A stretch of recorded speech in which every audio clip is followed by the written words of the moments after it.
to interpret like an experience, to relate to an experience, like words are clunky sort of thing. They are. It's like they do their best to encapsulate an experience. It's kind of like a 60 sign sort of thing, or like you have to travel 60 sort of thing. It's merely just labeling the speed that you have to travel. It doesn't explain the experience of traveling 60 kilometers an hour or whatever that translates into other countries. It's merely just a label of what you need to do sort of thing. And with experiences, with words, whatever you say, sometimes people will attach an immediate backstory to that based on their own backstory, or you may say something that doesn't fully encapsulate the meaning or the feeling of what you experienced, be it in the past or in the present moment. There's always a lacking to something. It can't actually fully encapsulate everything that goes into an experience, everything that, as you experience, how it relates to your past experiences that are going on internal. There's always going to be a lacking with those words. It's a clunkiness. It can't actually express things properly, and it does get into danger things where it's like court systems, where it's like therapy sessions, where it's like talking to a boss, whatever it is sort of thing. It's like that saying, sticks and stones may break my bones, but words will never hurt me. But how we communicate is through words, and if we use the wrong words to express something, then it can hurt you. It can have penalties to it. And similar with explaining an experience, like an experience of love, of happiness, of sadness sort of thing. It's merely the words that we use are just trying to categorize an experience, and everything that goes within an experience is multifaceted. So you could spend a very long time just explaining the taste of water, or the taste of orange juice, or the taste of whatever it is, because there is many different experiences to that. But the words are not the water, the words are not the orange juice, the words are not anything like that. It's merely what you're trying to describe through a method of communication to relate to someone else what you're actually experiencing. Now, I was actually watching the movie Gandhi last night. It was right at the start, and I can't remember, but like the official, like the wording of it, but it was just basically like saying this is a recount, or like they did their best effort to encapsulate Gandhi's life, for example, but I think they said something to the effect of like, but you can't like describe the measure or the weight of all the experiences sort of thing. So they're just sort of, what they're basically saying is that they did the best they could, but once again, Gandhi's life would have been multifaceted. It would have been many experiences. How people view Gandhi on both sides, whether it's English or non-English, are both positive and negative. But how he experienced his life and what he went through, even if you had a person, and according to this movie, he did have people narrating sort of like the experiences, like journalists and that. But once again, it comes to that inclusion and exclusion. It's like they can only go upon what they see and what they hear of what he's going through, but there's also the interior of what he's going through, and the interior plays out to the exterior, and his experiences will manifest into the outside world of what he was trying to bring about. So I think when it comes to maybe this is where I'm going with it, where it comes to fully understanding a person,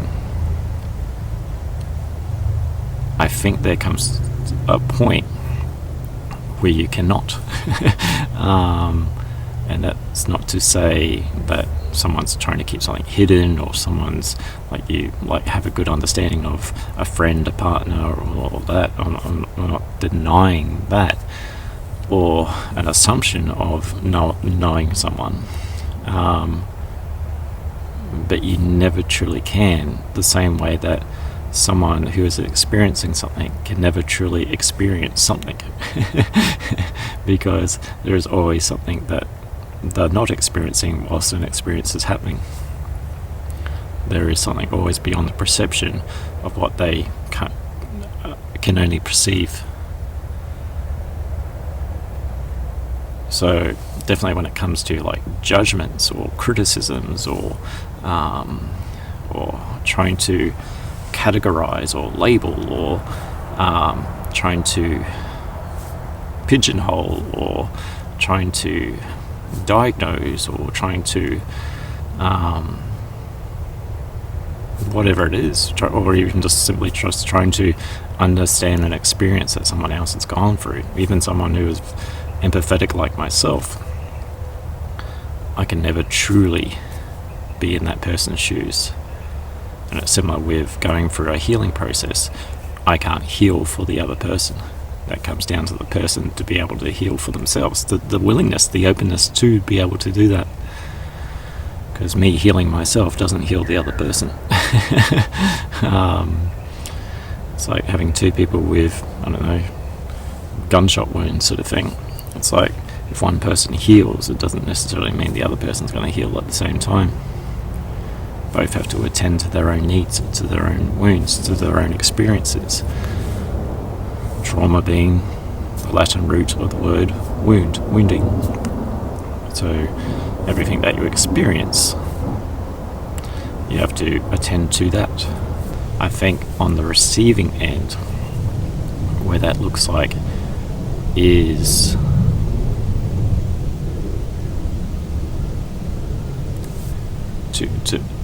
it's kind of like a cup, and the function of a cup is only purposeful if it has a space within it to hold something, to hold the experience of someone else, to hold the experience of liquid, to hold the contents of what someone is trying to express, and always knowing that there is going to be something that is always not filled into the cup, because it's not from the fault of the person. It's just very hard to describe something in its entirety, because there's always going to be something that is left out, some detail left out, or something that in a later date the person might go, oh, I remember now.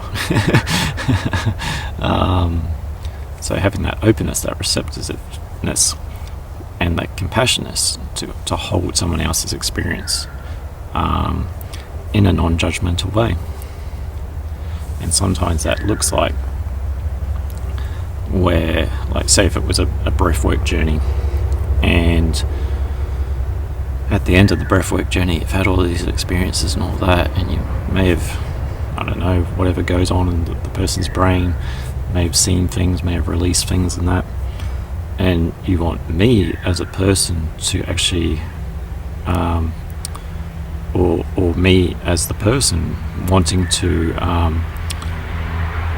recount or relate your experience to your own self, which does get into somewhat of a sticky situation, because one, I have not experienced the experience that you've had. I can only do it from my own set of experiences that I can interpret your own experiences.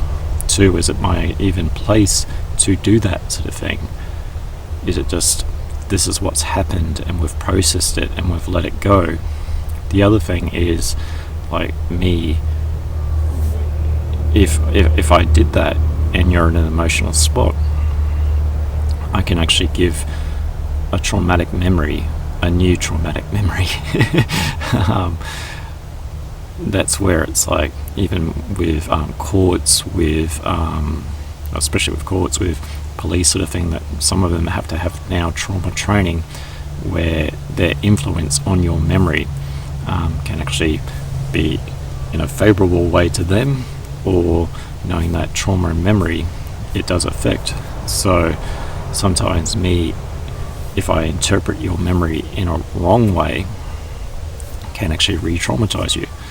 Or if I give it my own meaning, like say if you, I don't know, like had a negative experience and I said, well, it's like, that's because there's a demon in you sort of thing, and all this sort of thing. It's like you're going to be thinking of yourself as a bad person sort of thing. It's like a bad thing has already happened, and now I'm saying that some bad thing has happened to you sort of thing. It's like it doesn't quite help the situation. Sometimes you need to let the experience go.